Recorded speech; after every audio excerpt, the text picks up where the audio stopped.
नमस्कार. मनूच्या स्वयंपाकघरामध्ये आज आपण बनवतोय पनीर राईस.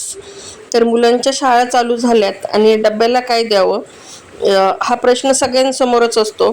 तर त्याच्यासाठी खूप छान असा आज आपण पनीर राईस बनवतोय कमी साहित्यामध्ये आणि खूप टेस्टी.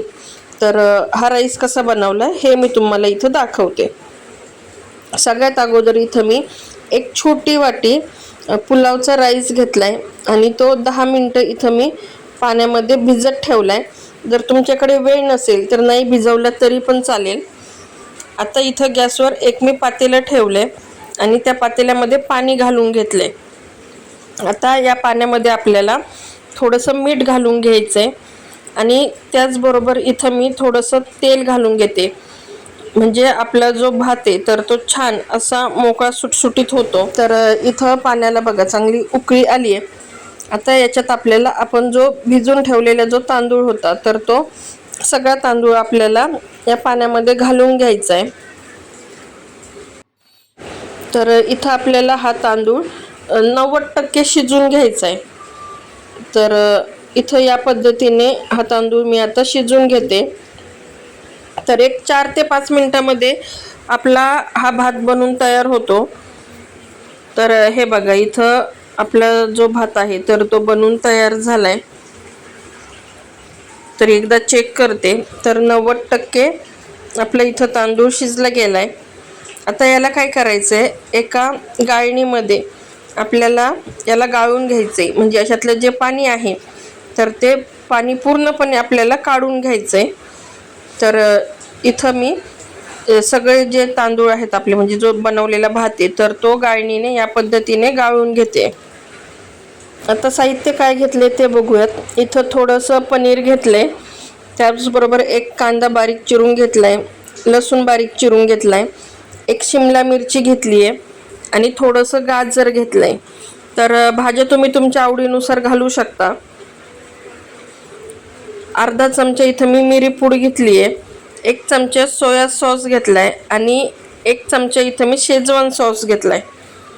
आता आपल्याला काय करायचं, गॅसवर एक कढई तापवायला ठेवायची आणि त्याच्यात थोडंसं तेल घालून घ्यायचंय.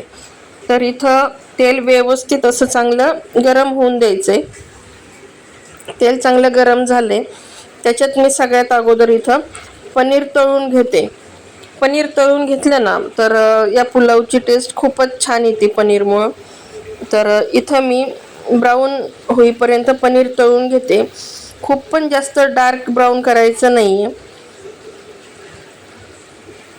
हे बघा या पद्धतीने इथं मी हे सगळं पनीर तळून घेतलंय. आता एका प्लेटमध्ये हे जे पनीर आहे तर ते आपण काढून घेऊ.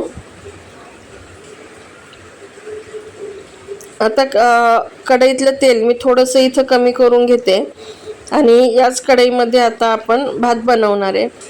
तेल गरमच होतं त्याच्यातच मी आता लसूण घालून घेतलाय.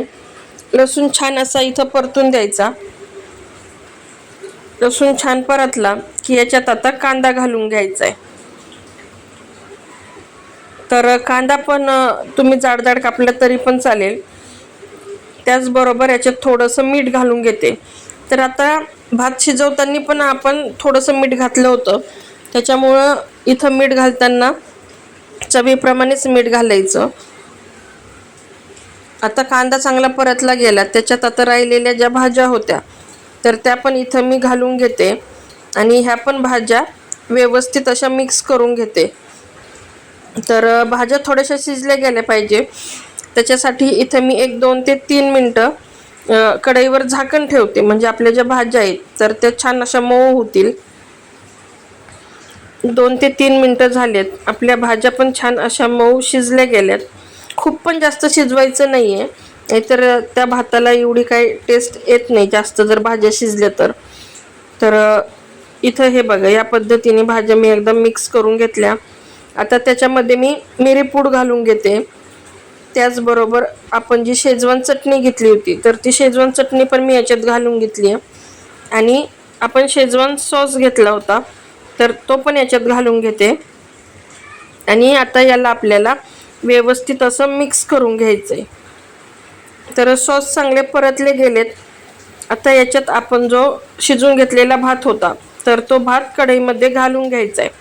तर इथं मी सगळा भात हा कढईमध्ये घालून घेते आणि आता याला व्यवस्थित असं चांगलं मिक्स करून घेते. पनीर घालण्याच्या अगोदर आपण या भाताला एक छान वाफ काढून घेऊ. भात शिजलेला आहे, जास्त वेळ ठेवण्याची गरज नाही आहे. 1 ते 2 मिनिटामध्ये वाफ निघते. तर मी इथं 1 ते 2 मिनिटच झाकण ठेवलं होतं. तर भाताला पण छान अशी वाफ आली आहे. आता आपल्याला याच्यात आपण जे तळून ठेवलेलं पनीर होतं तर ते पनीर घालून घ्यायचं आहे आणि पुन्हा एकदा याला व्यवस्थित असं मिक्स करून घ्यायचं आहे. तर इथं हे बघा, अशा पद्धतीने आपला पनीर राईस बनून तयार झालाय. तर मुलांच्या डब्याला देण्यासाठी खूप छान अशी ही रेसिपी आहे. आणि असा राईस जर मुलांना डब्याला दिला तर मुलं पूर्ण डब्बा संपवूनच घरी येतील. तर आजची ही रेसिपी तुम्हाला कशी वाटली हे मला कमेंट करून सांगायला विसरू नका. आणि माझे व्हिडिओ थोडे जरी तुम्हाला आवडत असतील तर मनूचं स्वयंपाकघर या माझ्या चॅनलला नक्की सबस्क्राईब करा आणि बाजूला जे बेल आयकॉन आहे त्यावर क्लिक करा. त्यामुळे माझ्या येणाऱ्या नवनवीन व्हिडिओचं पहिलं नोटिफिकेशन तुम्हाला मिळेल.